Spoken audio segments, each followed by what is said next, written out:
Hi friends, please subscribe to Amravati Media and press the bell icon for more latest updates.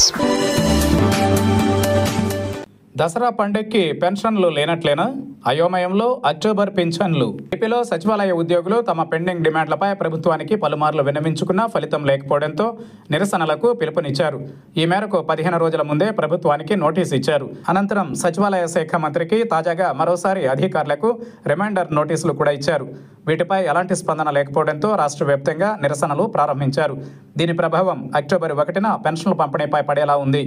సచివాలయ ఉద్యోగులు తాము ప్రకటించిన నిరసనల షెడ్యూల్లో October 1న పెన్షన్ల పంపిణీ యథావిధిగా చేస్తామని ప్రకటించారు. అయితే సచివాలయ ఉద్యోగులలో దీనిపై భిన్నాభిప్రాయాలు వ్యక్తమవుతున్నాయి. మెజారిటీ సచివాలయ ఉద్యోగులు పెన్షన్ల పంపిణీని ఆపితే కానీ ప్రభుత్వం దిగిరాదని భావిస్తున్నారు. దీనిపై జేఏసీతో విభేదించేందుకు సిద్ధమవుతున్నారు.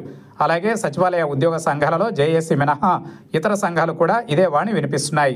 మరోవైపు అక్టోబర్ 1న జరగాల్సిన సెప్టెంబర్ పెన్షన్ల పంపిణీని ఆపేసి నిరసన తెలిపితే తమపై వ్యతిరేకత వస్తుందని ఉద్యోగులలో కొందరు భయపడుతున్నారు.